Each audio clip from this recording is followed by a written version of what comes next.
Bom dia, irmãos queridos, neste domingo, dia 14 de março. Bom dia, queridos irmãos e irmãs. Hoje a liturgia nos convida a meditar no Evangelho de São João, capítulo 3, versículos de 14 a 21.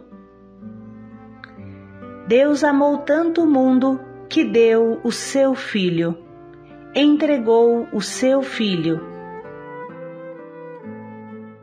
A palavra doar, entregar, é iluminada pelo acontecimento do Antigo Testamento.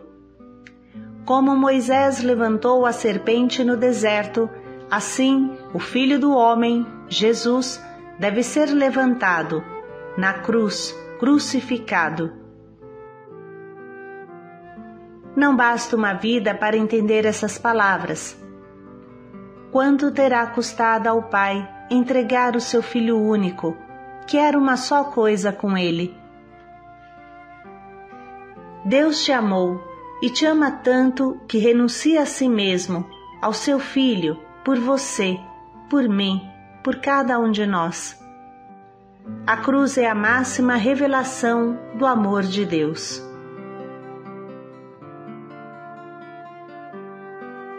O Senhor esteja convosco. Ele está no meio de nós.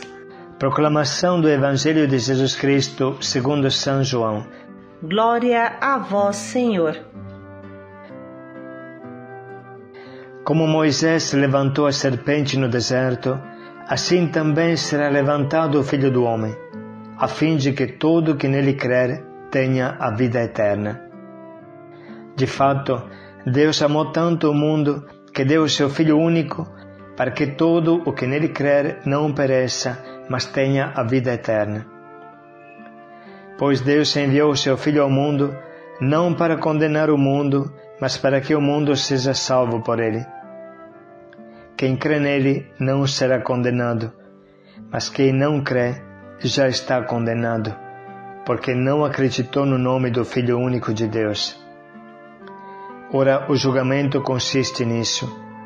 A luz veio ao mundo, mas as pessoas amaram mais as trevas do que a luz, porque suas obras eram más. Pois todo o que pratica o mal odeia a luz e não se aproxima da luz, para que suas ações não sejam denunciadas. Mas quem pratica a verdade se aproxima da luz, para que suas ações sejam manifestadas, já que são praticadas em Deus. Palavra da salvação. Glória a vós, Senhor. Iniciamos a nossa reflexão hoje com algumas frases que o nosso Papa Bento XVI pronunciou em Chipre, em ocasião da sua viagem apostólica nesta antiga terra cristã, na ilha de Chipre. A cruz representa também o triunfo definitivo do amor de Deus sobre todos os males do mundo. Uma antiga tradição conta que o madeiro da cruz foi tomado de uma árvore plantada por Sete, o filho de Adão, no lugar onde Adão foi enterrado. Naquele mesmo lugar, conhecido como Gólgota, o lugar da caveira, Sete plantou uma semente da árvore do conhecimento do bem e do mal, a árvore que estava no meio do jardim do Éden. Graças à providência divina, a obra do maligno teria sido aniquilada, usando contra ele suas próprias armas. Enganado pela serpente, Adão apartou-se da confiança filial em Deus e pecou, comendo do fruto da única árvore do jardim que havia sido proibida. Como consequência daquele pecado, entrou no mundo o sofrimento e a morte. Os efeitos trágicos do pecado, isto é, o sofrimento e a morte, fizeram-se patentes na história dos descendentes de Adão. O escutamos na primeira leitura de hoje, que evoca a queda e prefigura a redenção de Cristo. Como castigo por seus pecados, o povo de Israel extenuado no deserto, foi mordido por serpentes e somente pôde se salvar voltando seu olhar para o sinal que Moisés havia levado, prefigurando a cruz que poria fim ao pecado e à morte de uma vez por todas. Vemos claramente que o homem não pode se salvar por si mesmo das consequências do seu pecado. Não pode salvar-se por si mesmo da morte. Somente Deus pode livrá-lo da sua escravidão moral e física. E tanto amou Deus o mundo que enviou o seu Filho unigênito não para condenar o mundo, como ele queria a justiça, mas para que o mundo fosse salvo por ele. O Filho unigênito de Deus teve que ser elevado, como Moisés elevou a serpente no deserto, para que quantos olhem para ele com fé tenham a vida.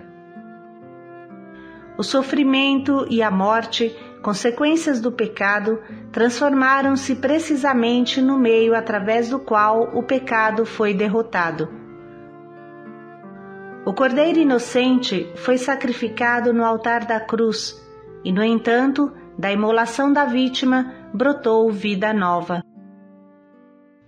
O poder do maligno foi destruído pelo poder do amor que se auto-sacrifica. A cruz, portanto, é algo maior e misterioso do que pode parecer à primeira vista. Sem dúvida, é um instrumento de tortura, de sofrimento e derrota. Mas, ao mesmo tempo, mostra a completa transformação, a vitória definitiva sobre todos os males. E isso a converte no símbolo mais eloquente da esperança que o mundo jamais havia visto.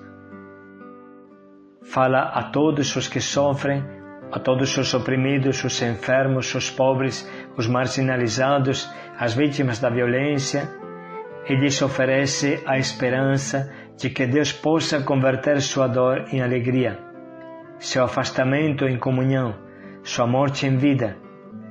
Oferece esperança ilimitada ao nosso mundo caído. O madeiro da cruz se transforma em instrumento de nossa redenção, tal como a árvore da qual ele havia sido extraído deu origem à queda de nossos progenitores. Por isso o mundo necessita da cruz. Não é simplesmente um símbolo privado de devoção, não é um distintivo de pertencimento a um grupo dentro da sociedade. Ela fala de esperança, fala de amor, fala de vitória, da não violência sobre a opressão. Fala de Deus, que glorifica os humildes, dá força aos débeis, faz superar as divisões e vencer o ódio com o amor.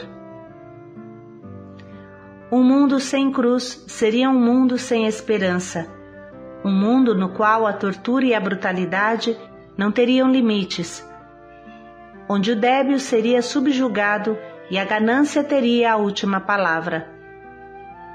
A desumanidade do homem contra o homem se manifestaria de modo, porém, ainda mais horrível, e o círculo vicioso da violência não teria fim. Somente a cruz pode pôr fim a tudo isso.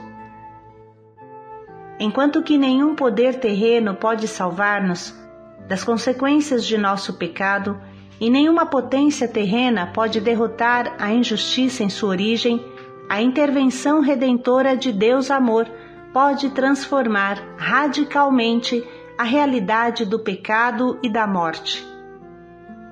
Isso é o que celebramos quando nos gloriamos na cruz do Redentor. Essas simples e profundas reflexões nos ajudam a entender bem o trecho que hoje meditamos. Com grande sabedoria, Jesus aproxima a sua crucificação à serpente salvadora que Moisés levantou no deserto. Dessa forma, lembra para todos nós também a revolta e a murmuração do povo naquela circunstância. Mas há uma grande diferença.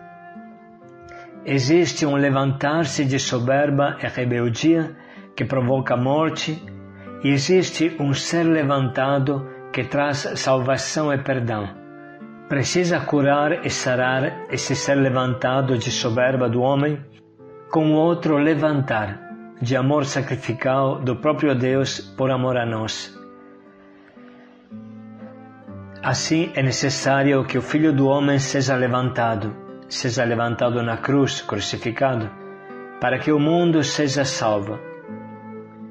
No pecado, o homem se levanta, mas sobe na árvore errada da soberba.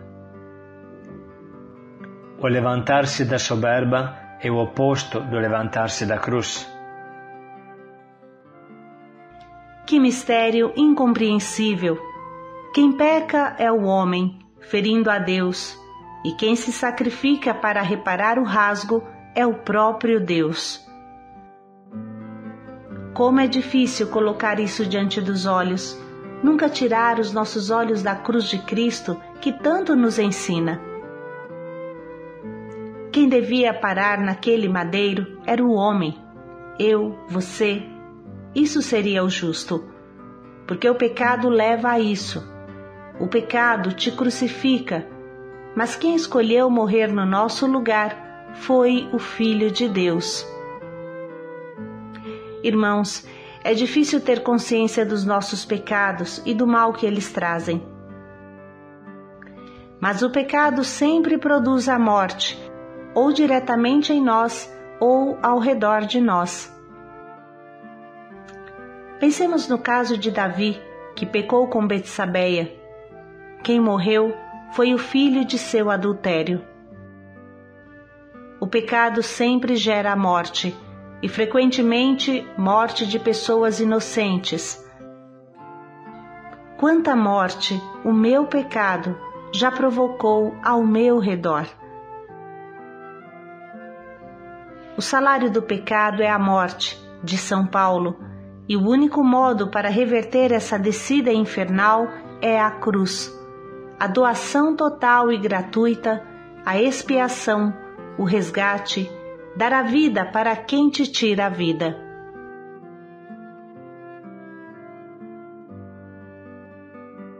Vamos agora ouvir novamente esse misterioso e importantíssimo trecho que tanto nos ajuda na caminhada na nossa quaresma.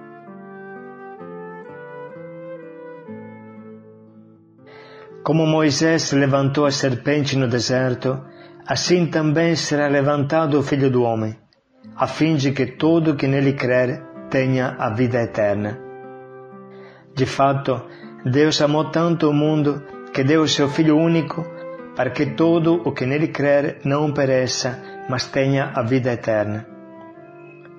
Pois Deus enviou o seu Filho ao mundo, não para condenar o mundo, mas para que o mundo seja salvo por ele. Quem crê nele não será condenado, mas quem não crê já está condenado, porque não acreditou no nome do Filho único de Deus. Ora, o julgamento consiste nisso. A luz veio ao mundo, mas as pessoas amaram mais as trevas do que a luz, porque suas obras eram más. Pois todo o que pratica o mal odeia a luz e não se aproxima da luz, para que suas ações não sejam denunciadas. Mas quem pratica a verdade se aproxima da luz, para que suas ações sejam manifestadas, já que são praticadas em Deus.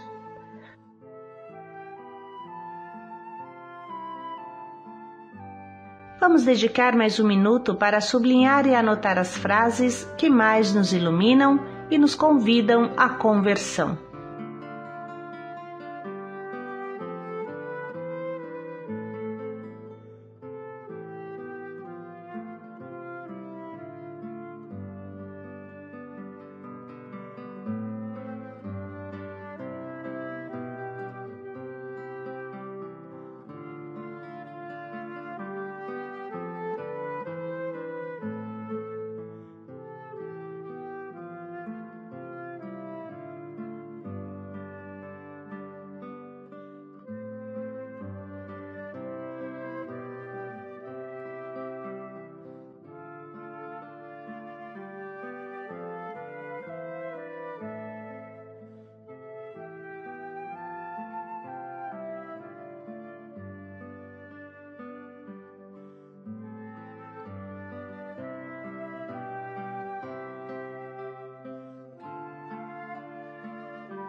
Vamos agora dedicar um minuto para pensar em um propósito que nos ajude a traduzir na prática da nossa vida a palavra que meditamos.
Vamos dedicar mais um momento para refletir bem em como podemos colocar em prática o quanto nos propomos.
Deus amou tanto o mundo.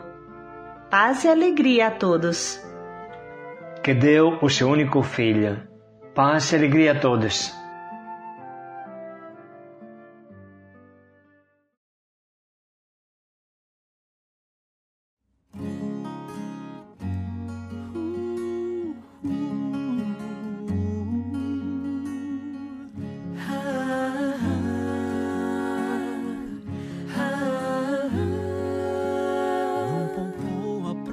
Vida para me salvar, como um manso cordeiro, assim por mim se deixou imolar, pagou na própria carne o que eu não poderia pagar, morreu no meu lugar. Foi lá na cruz que Ele me redimiu e os meus pecados assumiu. Foi lá na cruz que me salvou e hoje escravo já não sou. Ele mudou a minha sorte. Cristo deu minha vida por sua morte. Livremente entregou a sua vida. No silêncio ofertou-se sem medida. Em seu corpo suportou minhas feridas e conquistou para mim a nova vida. Foi lá na cruz que Ele me redimiu.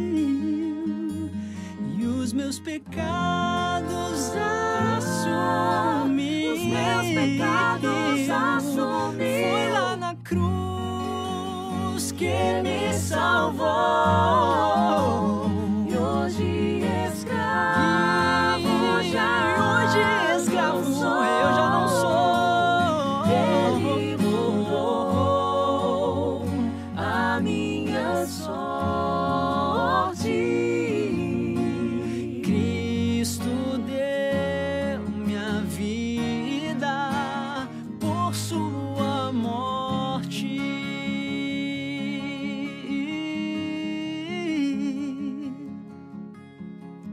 Na cruz me redimiu, meus erros assumiu.